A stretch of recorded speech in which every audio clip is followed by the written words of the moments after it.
네, 어텐션 뉴스 구병수 기자 나와 있습니다. 안녕하십니까? 네, 안녕하십니까? 네, 오늘은 어떤 소식 가져오셨습니까? 네, 경북 지역의 대형 산불로 삶의 터전을 잃은 이재민들에게 전국 각지에서 성금 그리고 네. 구호 물품이 이게 계속 온종의 손길이 이어지고 있는데요.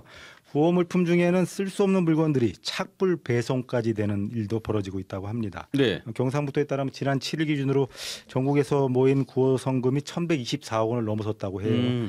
지난 2022년 동해안 산불 당시 모금된 800억 원을 훌쩍 넘는 수치인데요. 네. 역대 재난구호 성금 중 최대 규모라고 합니다. 따뜻하네요. 네, 실생활에 필요한 물품 기부도 계속 이어지고 있는데 일부 옷가지 그리고 이불, 신발 등은 다시 쓸 수 없을 정도로 낡고 훼손된 것이 훼손이 많이 심해져서 네. 쓸 수가 없다고 하는데요.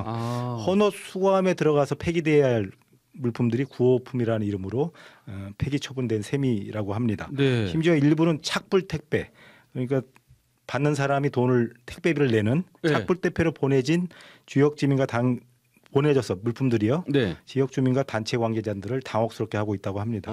청성군의 한 비영리 단체 관계자가 쓰레기로 버려야 할 물건들을 마치 기부인 양 보내왔다. 그래서 전부 착불로 보내서 택배비만 무려 70만 원이 넘게 나왔다고 아이고야. 합니다. 이럴 거면 뭐 차라리 안 보내는 게 나을 텐데요. 청성군에 도착한 구호품 중에는 사용하기가 불가능해서 폐기된 양만 무려 11톤이나 달한다고 합니다. 네네. 이게 처리해야 한 또 부담도 또 안게 되는 거죠. 뭐 이런 데는 처음은 아니에요. 지난 2019년에 강원도 고성군에 또 대형 산불이 났었죠. 네. 이때 헌옷 53톤 가운데 30톤이 폐기된 사례가 있었습니다. 네. 고성군이 헌옷을 제발 보내지 말아달라고 호소를 했지만 소용이 없었어요. 안 입고 안 쓰는 물품이 아니라 당장 입을 수 있고 쓸 수 있는 물품을 구호품이라고 하는데 버려지는 물품에는 사랑이 담기지 않습니다. 네, 동감합니다. 다음 소식도 전해주시죠.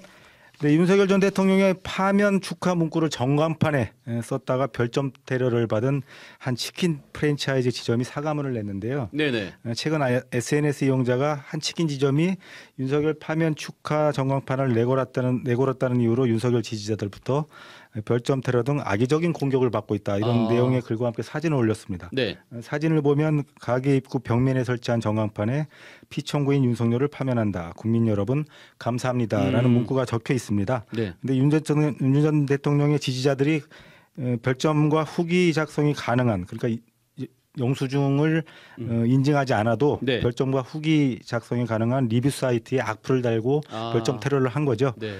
이들은 프랜차이즈 본사 고객 게시판에도 단체로 항의글을 올렸다고 합니다. 결국 본사가 나설 수밖에 없었고요. 네. 본사 임원이 또 매장을 직접 방문해서 강력하게 경고를 했고 점주가 결국 부적절한 게시물을 위해 불필요한 혼란과 갈등을 초래했다 이런 사과를 했다고 전했습니다. 그래서 네. 누리꾼들이 이에 대해서 또 엇갈린 반응을 내놨어요. 정치적 발언에 자유를 뺏는 것도 정치적인 행위다. 그래서 네. 본사에 대한 불매를 하겠다 이런 내용도 있었고요. 민주주의와 반민주주의의 싸움이었는데 뭐 패전까지 거론하냐 이렇게 부정적인 반응을 보였습니다. 물론 자기 브랜드도 아니면서 정치적 성향을 드러낸 게 잘못이다. 전 국민이 탄핵에 모두 찬성한 게 아니다. 다른 반응도 보였습니다. 뭐 장사에 사실 좌우가 없죠. 네. 손님들의 정치적 성향이 분명히 다를 텐데 공개적인 의사표명은 사실 장사에 도움이 되지 않을 것으로 이렇게 판단이 됩니다. 네. 다만 전직 대통령이 탄핵된 일을 저질러서 파면된 건 분명한 사실입니다. 네. 이거는 분명한 사실이죠. 네. 다음 소식도 전해주시죠. 네, 크리스티 놈 미국 국토안보부 장관인데요. 네. 자신이 열심히 일하는 모습을 보여주기 위해서 드러내기 위해서 공개하는 많은 영상을 공개하는데 네. 영상이 공개될 때마다 비난과 조롱의 대상이 되고 있습니다. 네. 최근 공개한 영상이 있었는데요.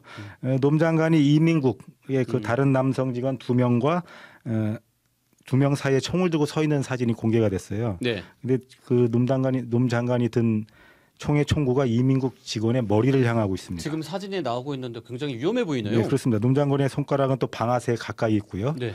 영국의 한 매체가 이를 꼬집었어요. 총기 안전 전문가나 총기를 정기적으로 다루는 사람이라면 적이 아닌 경우에 언제나 총구는 땅을 향해야 한다 이렇게 지적을 한 겁니다. 놈 장관은 지난달 26일에도 취임 첫 해외 순방지인 엘살바도르의 테러군 구금센터 내부를 순회하는 영상을 공개했는데 이곳이 미국에서 추방된 범죄자들을 수용하는 곳이거든요. 네.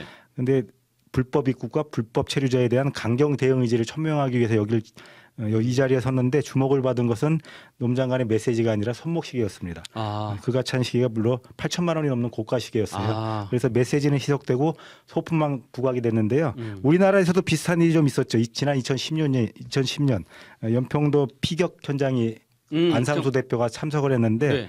보온병을 들고 이게 포탄이라고 얘기한 적이 있습니다. 맞아요. 그래서 보온병 안상수라는 조롱을 당한 적이 있는데 정치인은 모두 주목을 받고 싶어하는 건 만국 공통인가 봅니다. 그렇군요. 이상한 노 장관이었습니다. 여기까지 듣겠습니다. 구병수 기자 수고하셨습니다.